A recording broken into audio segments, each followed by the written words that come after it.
All right, here we go. Day two of your police candidate workshop. And I'm excited to jump into it. Today, we're covering hurdles or issues that you may come across, and stick around to the end because I have something that I think will help guide you along the way and help get you over any hurdles you face in the police hiring process. So, I'm going to jump right into it. I want to go over and cover some of the common hurdles that are being seen in a lot of application process that are, as I said, hurdles. You can jump over them. Now, the problem is when you have too many hurdles back to back, sometimes you may stumble and fall. That doesn't mean you're going to not ever become a law enforcement officer. It's just harder to jump more hurdles, especially if they're closer and closer together. And you're going to see that analogy and what I mean by that as we discuss this further. So, as I said, a hurdle is not something that you can't overcome. It's not a disqualifying factor. Let me be clear about that. A hurdle is not a disqualifying factor, but these hurdles have been getting more attention recently, and they have more emphasis put on them when it comes to the police hiring process, as we're talking about the things that are changing and the things that you need to know in order to effectively navigate the hiring process. So your first hurdle, and as I said, I have them bulleted over here, so if you see me look over, don't mind. But your first hurdle is going to have to come from tickets, right? What kind of ticket? Is a parking ticket something? No, it's going to flag, but it's not going to be something major. If you have moving violations, right? Any type of moving violations, and if they're seen in a commonality, if you have a moving violation within the last year of applying to a police position, you're going to have to explain that. You're going to have to articulate it. You're going to have to explain it. And usually what you can do, if it's just one moving violation, is just own it, right? Don't even try to come up with an excuse. Just own it as an adult and say, hey, I wasn't paying attention to my speed. If it was a speeding ticket, right? I wasn't paying attention to my speed. I was driving. I was focused on something else for a split second, and I didn't pay attention to my speed. And it is what it is. It was my fault. That's not the normal me. That's not how I am. I'm usually a safe motor vehicle operator. And that's it. That's the end of the story. Just own it. Just say, hey, it was an accident. I'm usually a safe motor vehicle operator, and move on, right? I'm specific, but I didn't elaborate. Don't put any more emphasis on something like this that there doesn't need to be. Same with a stop sign. Hey, you got pulled over and written a ticket for a stop sign. Yep, I was pulled over. I did not fully stop. I did stop, but it wasn't a complete stop, and I understand why the officer wrote me the ticket. He or she was very polite and respectful, and I just took the ticket, signed for it, and told them to have a nice day. That's what you're looking for, right? That is the ideal. Hey, I made a mistake. I owned it. It's not the end of the world. Okay. Now, what happens if you have more than one moving violation or more than one ticket? It starts getting a little bit harder to explain. You can't just use the I owned it excuse. Now, if there's more than one moving violation in the last year, that's going to look bad. It is. There's not much you can do about it. It's other than the fact of you can still own it, but you can't use the excuse of it was a one-time thing. I normally don't behave that way. I will do better. You can't go that route, right? It doesn't work, because they say, hey, it wasn't a one-time thing. You got a speeding ticket here in September, and then you had a speeding ticket back in June. I mean, that's 3 months apart from one another. Now it's, hey, I'm seeing a pattern. You do not safely operate a motor vehicle. You're going to have to, at some point, own it, right? And just say, hey, I understand. I've made a conscious effort to improve, and I'm working on improving. I keep taking defensive driving and advanced driving courses, something like that. Now, obviously, you have to take them. Don't say you're taking them, but keep going that route. Or a way to improve it, if you do have that on your background, start volunteering at some type of center that helps with careless driving or reckless driving, something that shows that you're trying to make an improvement. If you have that on your record, make an improvement in the right direction, right? Make an improvement in the right direction so that you can use that as an explanation. Be specific, don't elaborate. Yes, I did get multiple speeding tickets. I realized, hey, I'm going down the wrong way. I need to pay more attention to my speed. I wanted to go out and get more training, or I wanted to be a more active motor vehicle operator, but I didn't want to be a passive motor vehicle operator. And that's something you can say. Yeah, I was a very passive motor vehicle operator. I would drive from point A to point B, and sometimes just, wow, I can't believe I'm here already. Now you're more active, you're engaged, you're maintaining a proper speed, you're making sure you're using everything. And you demonstrate that by saying, hey, I volunteer at these groups, or I assist here. I started volunteering at a driving school, anything along those lines to really help yourself. Now, this is motor vehicle incidents within the last last year, right? So if you have these in the last year, now, if you have something within the last 2 years, but your current year has been clean, you've been clean for a full year, you can use the excuse, yeah, I was a little bit more immature. I've got my act together now. And obviously I haven't had any motor vehicle issues or tickets in the last year. And that's really just the excuse you can use and move forward from there. But don't sit here and hang up on it. Don't try to sit here and explain everything too much. Just say, yeah, that was over a year ago. I've improved since then. What happens when they start compounding? Right? Say you have 3 in the last year or so. You're really only left with what I previously said, where I said you need to start making some type of way to show an improvement. Otherwise, you need to wait to apply. You don't have to wait to apply, but it's going to be a hurdle. And if you have 3 moving violations within a few months of each other, each time those moving violations get closer and closer, those hurdles, my analogy, those hurdles are getting closer and closer. So it's jump, jump, jump, opposed to run, jump, run, jump, run, jump. It's not the best idea, because if you fall, right, falling or you're stumbling over the hurdle, is that agency saying, hey, unfortunately, you're not the best candidate. You're welcome to apply again at the next hiring cycle or in 6 months or whatever their policy is. And then you're starting again at the beginning, right? Whether that's with a new agency or another agency, a new agency or the same agency, you're still starting again back over at the beginning. So keep that in mind. You really want to, if you're going to have hurdles, you want them as spaced out as possible, and space equals time, right? Okay. Next, we're going to talk about drug use, right? If you've had drug use, any type of illegal substance, and I'm talking illegal substance use, this can go to kind of a prescription or prescribed medication use sometimes, but a lot of times, unless it's a medication that you can't, carry a firearm or operating a motor vehicle with, it doesn't really apply. So let's stick with illegal drug use.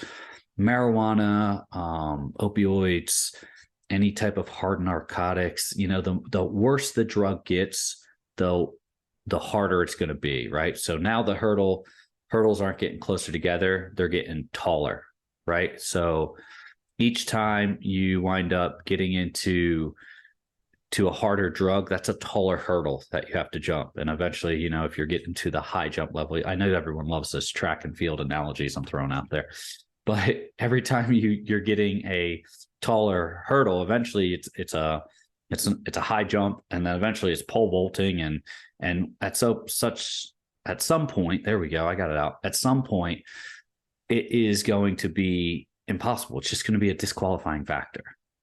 So the last thing you want to do is have higher hurdles more often. So marijuana use, yeah, that's one thing, right? Marijuana use is one thing.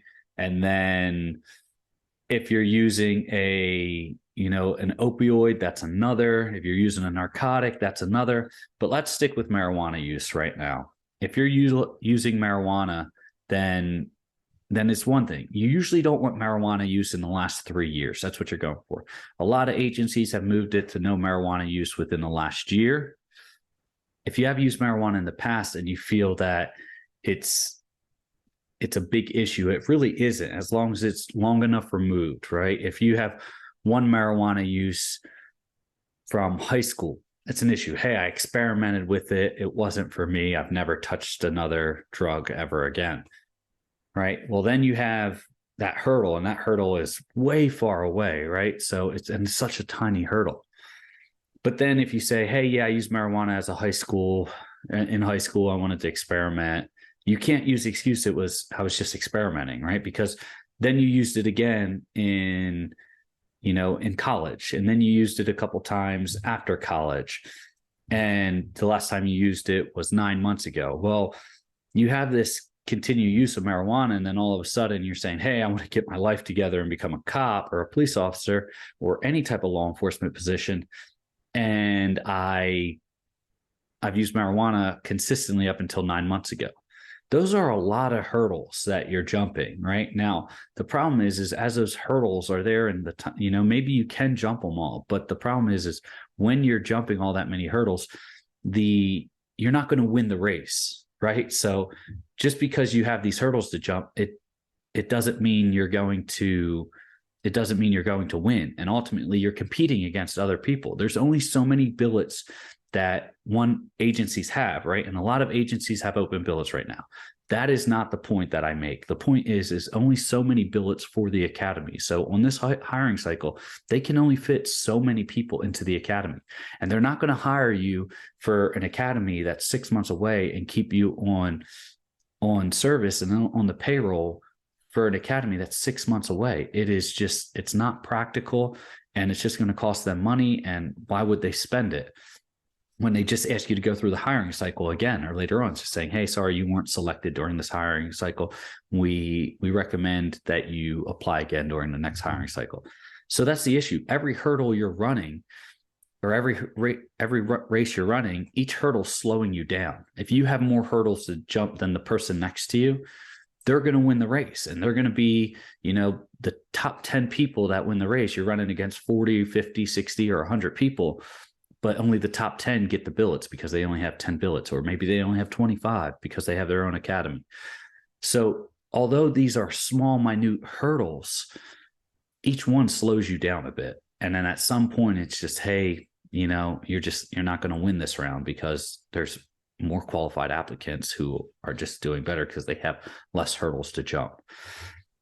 I know this analogy is actually, I feel the analogy is pretty simple to follow, but if you're having a hard time following the analogy, it's simple. You're running a race. Everyone is lined up at the same spot. Everyone's distance is the same.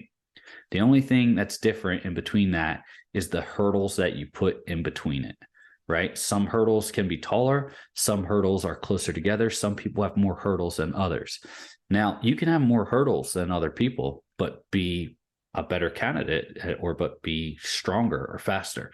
Be able to jump higher, be able to jump more, and still win the race. I'm just saying is normally, if you have more hurdles, you're going to run slower. And if you have higher hurdles, you're more likely to trip. And if you trip and fall, you lose the race and you have to start all over again, or you have to wait till the next race, right? So here we go. You're going through, you have all these marijuana uses and they all start adding up. You're going to run into an issue there. But the big thing is if you can space them out so that they're farther away, bam, all the hurdles are knocked out. And then you just sprint the rest of the race. And if you have the strength to sprint the rest of the race, you win and you're good to go. So farther distance times, farther away is better. Distant time is much better when it comes to any type of illegal drug use. The harder the drug, the taller the hurdle. The more you have hurdles, the more drugs you use, the more hurdles you're going to have. And that is with anything, right? So that's with speeding ticket, it's with drug use, and then it's with even these. So we're moving on to something more serious, domestic issues. Domestic issues are something I'm coming across all the time. And if you're watching this and you're saying, oh man, why would anyone ever think that they can be a cop with a domestic issue? Well, there's a lot of times where individuals don't have domestic issues, but they may have they don't have a domestic violence, but they may have a domestic issue where the cops were called to their house at some point due to a loud argument. That's something that's going to have to be discussed. Or maybe someone signed, for like retaliation. Someone signed a temporary restraining order on someone, right? Men or women, I see it both. And ultimately they dropped the restraining order because it was a frivolous argument and they were just trying to hurt the other person. People can be petty, and I want people to know that. If you don't see it in your life, or maybe you have seen it in your life, don't judge the other side. I don't want anyone judging the other side. That's not the purpose here. People can have had domestic issues in the past, and maybe it's not even them. Maybe it's from being a child. Maybe they had domestic issues while they were children. Those issues right there are big hurdles, but clearly articulated, you can make them a little bit shorter, right? They don't have to be the tallest hurdle in the world, but clearly articulated, you can make them shorter. Perfect example is if you've had the cops called to your house due to from a neighbor due to a loud argument, where the cops show up and it's on record for the department you're applying with, and they say, hey, have the cops ever been to your house? Yes. And they show up and say, hey, why'd the cops come to your house? Oh, me and my family were playing Family Feud and the neighbors thought we were fighting. I mean, you've just taken this massive hurdle, right, and made it almost nothing. It's a speed bump. You can literally run right over it. It doesn't even have to mess up your stride. If it's something, or if you articulate it the wrong way, where you say, hey, me and my family were yelling, and the neighbors thought something was wrong, and so they called the police. Well, okay, well, what were you guys yelling about? Oh, well, we were playing a game called Family Feud, and it got a little heated, and so everyone started yelling, and then just got loud. That sounds way worse than just saying, hey, me and my family were playing a game called Family Feud, and we were just being loud. That sounds way worse, but it's the same situation. You're just articulating it the wrong way, and you're making your own hurdle taller. You hear me say this all the time. Be specific, but don't elaborate, and get out of your own way. That's you getting in your own way, is when you don't teach yourself or learn how to properly articulate a situation. And this is a skill that you need to be a law enforcement officer. You're going to use this every single day when you make a traffic stop, when you make an arrest, when you come in contact with an individual, and then you have to write a report on it, even if it didn't lead to an arrest. You're going to have to clearly articulate. Or if someone has an issue with the way you did your job and they file a complaint, you're going to have to sit in front of a board, a review board, and say, hey, I followed policy, I followed procedure, I did it this way because of policy and procedure, end of story. All right. So domestic issues can be super tall hurdles. If you learn how to be specific and not elaborate and properly articulate it, you can really shrink those hurdles down to almost nothing. All right. Last one we're going to cover. There's a bunch more, but last one we're going to cover as a common one is work history, right? If you are coming out of college, you have an excuse to have poor work history. If you jumped around, I worked at a bookstore, I was a temporary employee here, all because I was in school and I was taking classes full time and I could only work when I worked. If you're not coming out of college and you've been just jumping around from job to job, and what I mean, if you've had more than 2 jobs in 1 year for at least 2 years, you've done that. So you've had 4 jobs in 2 years. Those are 4 hurdles you're going to have to jump, because they're going to need to contact each employer, see why you left. Hopefully you left under good conditions, and hopefully you have an individual that can vouch for you there. If not, you're just referring them to HR, and hopefully HR just says, yes, the individual worked here and doesn't work here anymore, and they don't elaborate on anything else. But each one of those is a hurdle. And once again, it's not necessarily that it's something you can't jump over. I'm not saying it's a tall hurdle, but I am saying that it's something that's going to slow you down. Right? Work history, the more jobs you've had leading up to the job that you are trying to get, which is a law enforcement position, you're going to run into that issue. So if you've had 6 jobs in a 3-year period, but that was 6 years ago, and now you've been at the same company for 6 years, a security firm or something like that, and that's good experience, right? Those hurdles they get smaller the longer away they were. They're still there. You still have to jump through each hurdle or jump over each hurdle, but then you get to sprint it out to the end, right? And you can still win. You just need to be stronger and faster. So You sprint it out to the end, you win, you come in the top 25 and you get hired. If those hurdles are closer and you're sprinting in the beginning, and then all of a sudden those hurdles are right before the finish line and you have to jump over those hurdles, and maybe one of those hurdles is taller than the other, you can always trip over one of them. I've seen it where individuals that I've been coaching have had a minor workplace incident, and then they wind up poorly articulating it and it winds up costing them a position. Just remember, hurdles, time, distance equals smaller hurdles, greater space in between them makes it easier for you to get where you need to be. I know I'm kind of breezing through this because I want to get to this last part. And this is where we tell you that we can help, right? I want to take the time real quick. I'm going to take 1 more minute of your time to tell you that we can help. We're launching a new product, a group coaching product, right? Group coaching community designed to help individuals, to help good candidates get through this difficult hiring process. Now, if you have these hurdles in here, we can help you get through them, and we can help you get through these hurdles and other hurdles as well.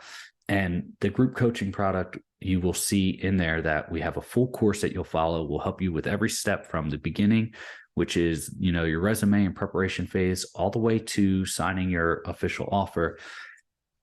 And we walk you through it every step of the way. It's a 6-week program with the option to add more onto the end if you want someone to, or if you want me to help you all the way to the point in time when you close. But for 6 weeks in our group coaching, and further if you'd like, we're going to go through and walk you through everything and walk you through each hurdle, even to include practice polygraph. There we go. Practice psych eval, practice board interview, everything you need. And you're going to be in a like-minded community where others can also assist, and you can learn from some of their successes and some of their failures a little bit. If we can't learn from our failures, then we're not doing anything. So this group project, right? It's $595 for the 6 weeks plus an additional fee if you want to keep going on after that. But it's what we can do to help you get there. We reached out to a lot of our clients and asked, hey, how can we help you? What's an affordable option we can give you? We settled on this. They love it. We've had a bunch of people go through it already.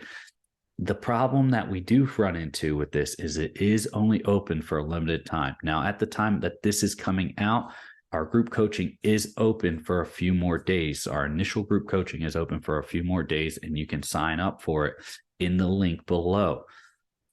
If you don't meet for this one, the window will close, and then we will not open it up again for a few more months. We're going to wind up opening these up quarterly so that individuals can jump in and so that we can deliver it all the way through from beginning application to end with you walking around, going to the police academy, getting that badge put on your chest. As always, stay safe. I look forward to seeing you. I look forward to seeing you in the group coaching, and I hope you and your family are doing well.